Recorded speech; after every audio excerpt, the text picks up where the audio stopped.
Hi. Hello. Hello, Laura. Hello, David. My name is Lauren Milner Atkins. It's like a double barrel surname, like you were married before. No, Milner is my mom's first name. Yeah. That's my middle name. And Atkins Is my last name. it's like British. married name. No. No. Let the world know that I'm single. Still, You brought it up, so now the world knows. Now the So, world knows. Remember the many double barrel surnames in South Africa, Mm. especially with politicians, is because they were once married Yes. and then they married someone else. Yes. And then some people who don't want to leave their maiden names Right. just add Yes. the married surname. You are none of those. No. Stop trying to complicate things Wow. while I tell the world I'm single. Okay, cool. I'm just kidding. This is actually the first ever vlog or episode or What? chapter of South Africans living in New York. Fantastic. That's a show I thought of a couple of days ago. Did you?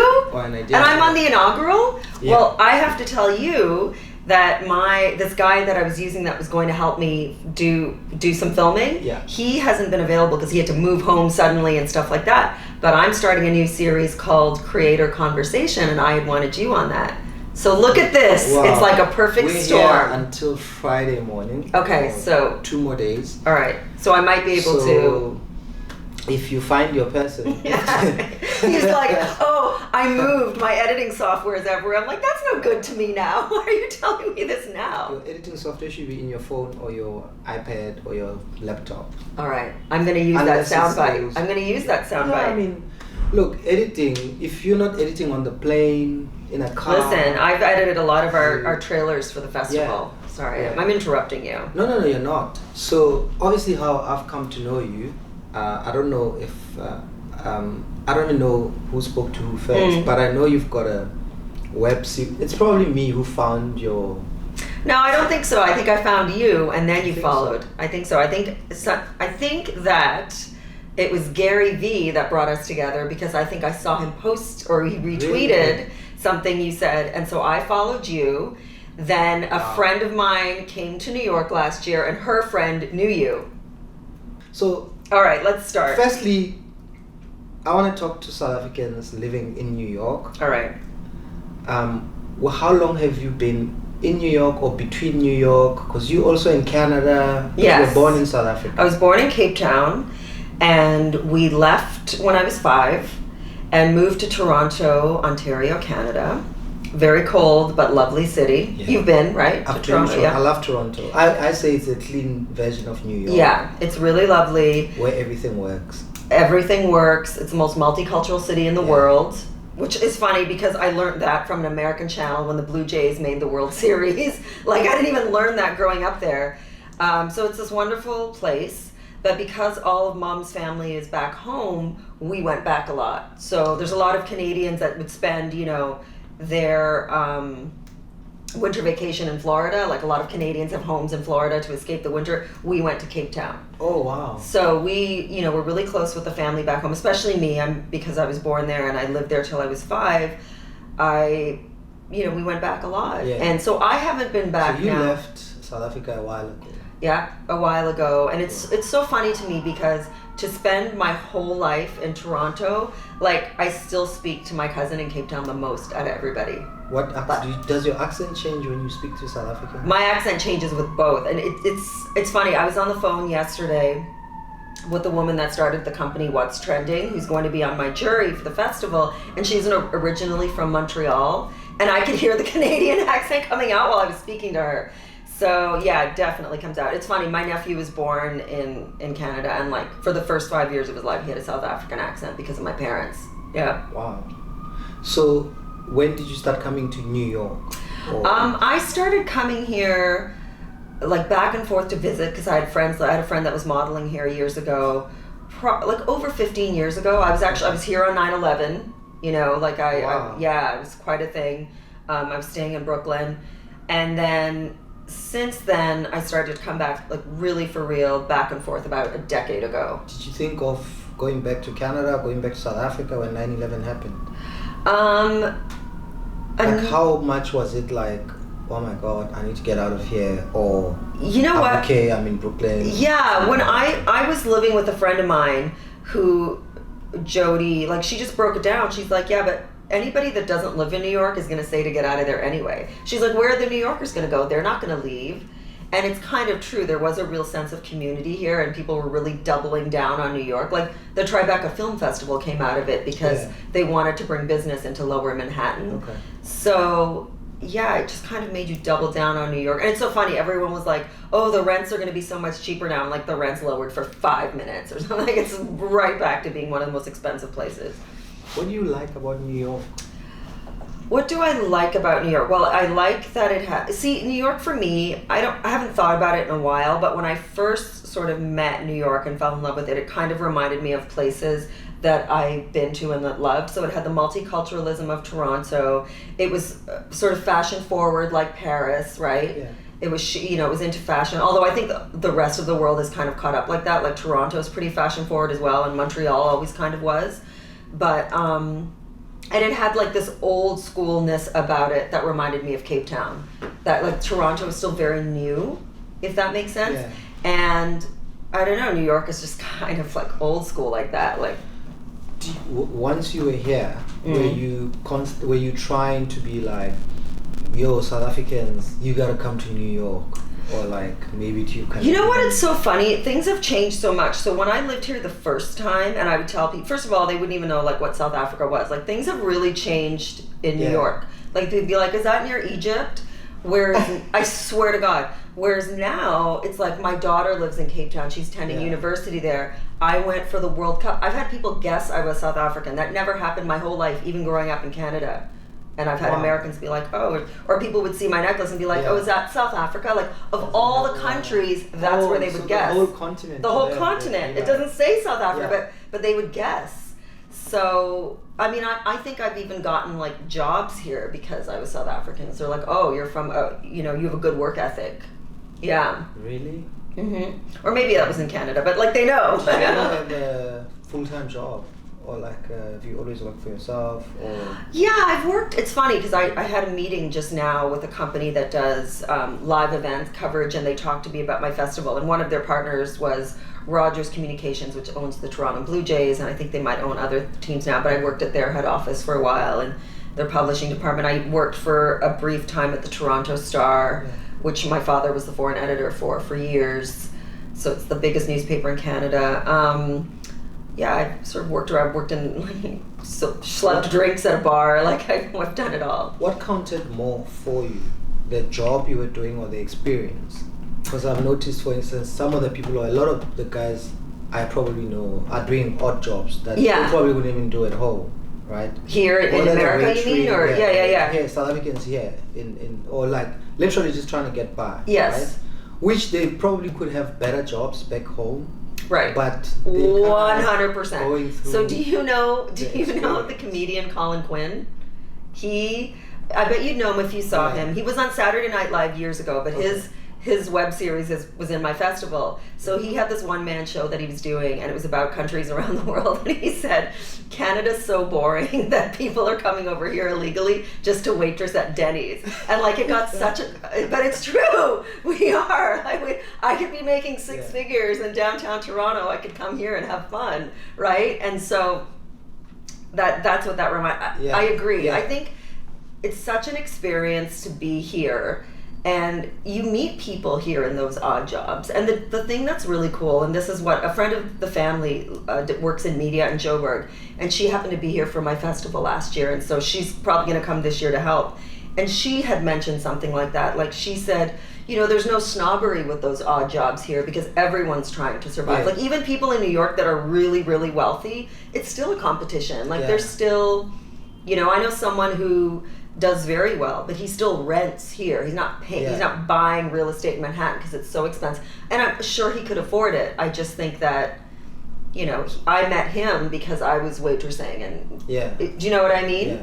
So I think that it's not rare. You know, I was waitressing and I'd started the festival. Like I'm a business owner.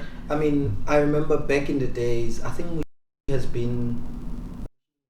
an actress. Mm-hmm. You know, she used to be a maid or domestic worker. Mm-hmm. But this was at the height of her fame in South Africa. Wow. Where she was still doing that? Yeah. And she kind of came over, I think it was New York, but definitely somewhere in the US. And then eventually she went back home. And a couple of other actresses obviously have gone to LA and done the LA thing. And it's so for me, I understand the experience. Right. But I do understand also the advantage of being in America. Right. Regardless of what you do. Right. Like a homeless guy trying to be a comedian right. in the US. Right.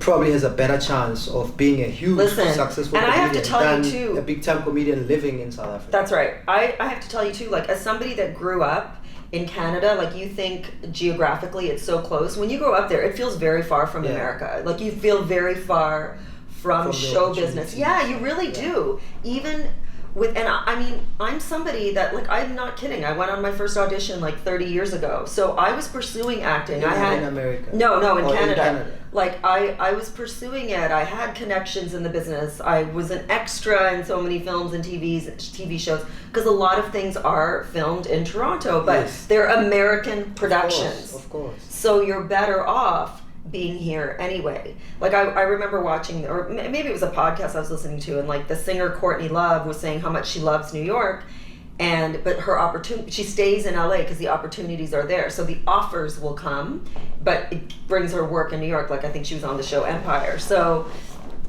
it's almost like that. Like it's almost like that you, because for me, you need to be here. You know, knowing the kind of opportunities that are here. Mm-hmm. So if I go to Canada and I meet the comedians there, and then some of them I'll ask them, have you been to America or have you been to New York? Yeah. And they're like, no.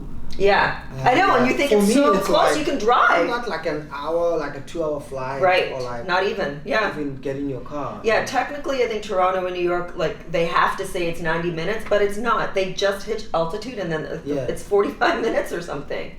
It's super fast. It's do you think more South Africans should visit New York or move to New York? I think, I definitely think to at least experience New York. I think that's what's really, really important. And that's what my friend that was here last year, her and her husband were traveling the world for a year. They just finished. So, and she told me like she regrets not being here longer, because and she's gone to some beautiful locations. And I mean, she said that when she was here. Maybe after she left and was visiting somewhere else, she changed her mind. But she was just amazed by what it does for you, sort of mentally, right? And like, you know that now because you've come.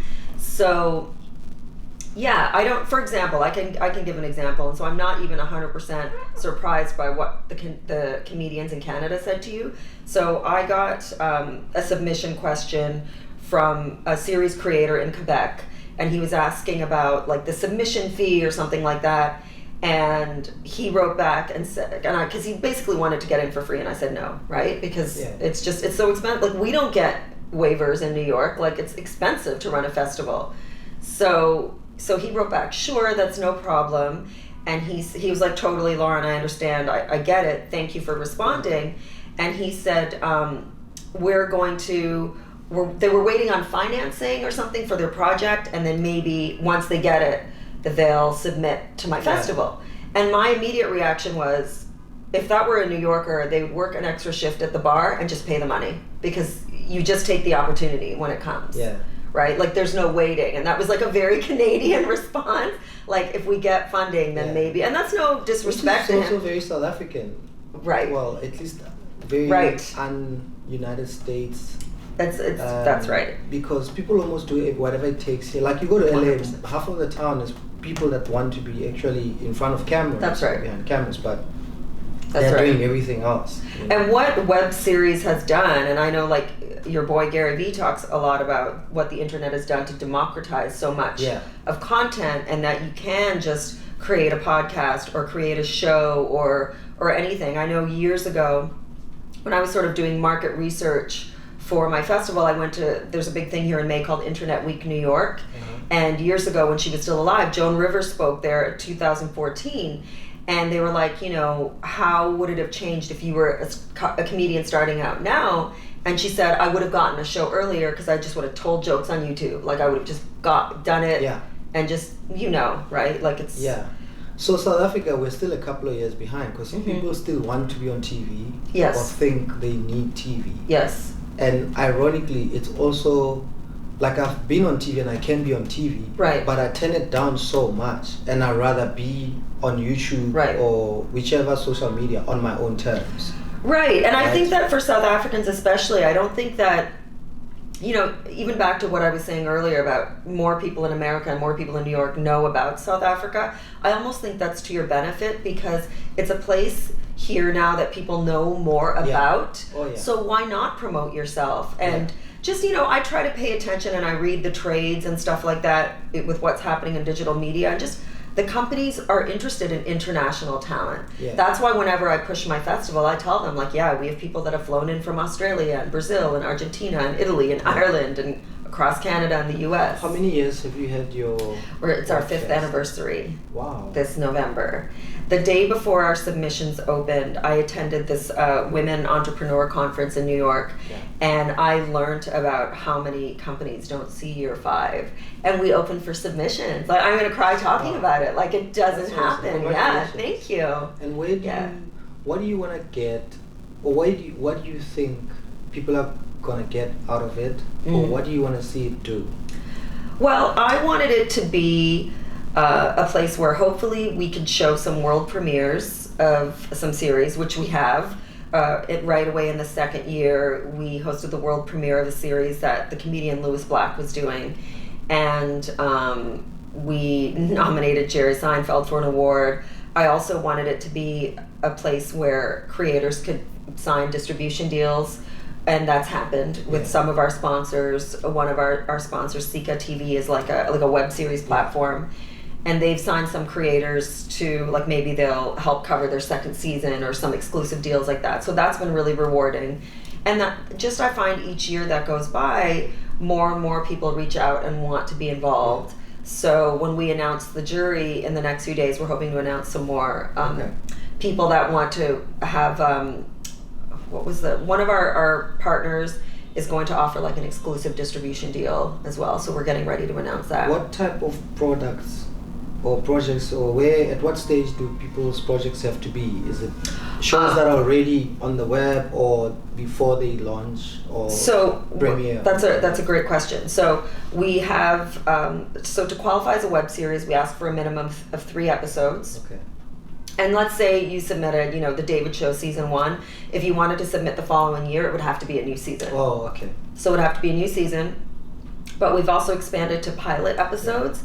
So if you just have 1 episode shot, you know, people, they put all their time and money into one. Maybe they hope for distribution, to get a distribution deal or somebody to fund the rest of the season. So we've accepted pilots, and we just started to accept short film this year for the first time. Oh, wow. So congratulations. I mean, you obviously passed the waitering and the being an extra and running a business. Yes. How difficult is it? Is it better because you're your own boss, or is it even more difficult? It's so difficult. This is why I'm America being foreigner, or I just think it's difficult to begin with. You know, I think that the city of New York is trying to do more, and I think there are more programs than I was even aware of. But the city is also very aware. Like, people are leaving New York and New Jersey in record numbers because it is really expensive to live here. Yeah. The taxes are high here. Other I've states, heard about the taxes. Yeah, other taxes get better breaks. So they are, like that thing that I went to with Women Entrepreneur, I mean, that was completely free, and they set you up with mentors. Like, there's a lot of positive things here that they do that you don't know about.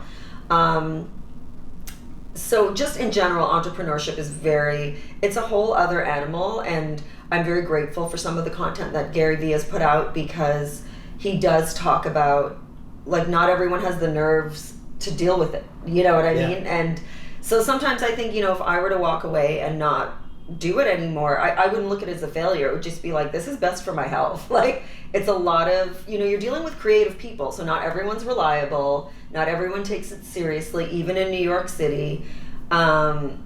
It's not even just like volunteers. Like, my boss was looking for an actress in his show. It's a paid gig. You can't believe how many people flaked on showing up after all these people responded. I'm like, oh, we want to come in and try out. And really? Yeah, it's just, but it's also like, it's the abundance of opportunity in New York. That's what it is too. They have other things they can be doing. Do you talk to a lot of South Africans, either still in South Africa or here? Do you hook up a lot as South Africans or with South Africans? Or everybody's just minding their own business? No, you know what? I feel very far away from South Africa in New York. I don't feel that way at all in Toronto, around my family. Yeah. I feel it more so since my cousin left. He was here on the Security Council at the UN, so I used to go invite it. And also, like, his good friend, I think, was the publicist or something for the South African consulate. So as a result, I was invited to a lot of events. So that was a lot of fun, and the World Cup was a lot of fun too. I was around for that. So it's something I'd like to, it's more of a community I'd like to be a bit more involved with, especially now that I have this festival. Yeah. I think South Africans need it more. Especially, you would know most of the stuff in South Africa is all commissioned, like 98-99% of television in South Africa is commissioned. Right. So nobody owns their own content, producers or directors. Or really? Actors. Okay. Or between MultiChoice, DSTV, and SABC and ETV, those are all commissioned. Right. So, and then now people are kind of starting to do some stuff on YouTube. There's the random videos, but now people are starting to, maybe let me do a series, like a 6-part. Yeah, and I hope that this festival has helped. Like, I know the woman that won last year for Best Actress, being from Cape Town, she got quite a bit of press back home. And I know that for her 3rd season, she crowdfunded, and people paid it. Like, I'm so excited about that because I've done crowdfunding before, and my brother, who's in Toronto, said that the rest of the world was a few years behind in terms of crowdfunding. So the fact that it's catching up around the world, I think, is a great thing. Because this is how we self-produce, right? Like, you don't have to go to a studio for the money. You could crowdfund. You don't have to hire a publicist. You can do your own social media. It is exhausting, but one of the main things that Webseries, I feel, has done has made a lot of entrepreneurs out of people because it's kind of had to. Yeah. But it's all in, it's the ball is sort of in your court for how successful you want to become. So, it's a web series festival.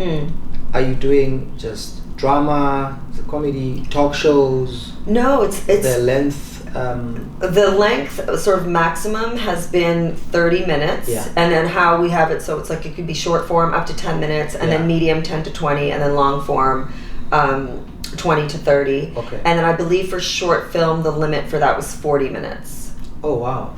So that's about it for that. And then in terms of genre, it's been everything. We've had best mystery thriller, drama, comedy, dramedy, we had best family series last year for the first time because we received a lot of children's content, which was really cool. Animation, reality, we've handed out probably about 20 to 25 awards.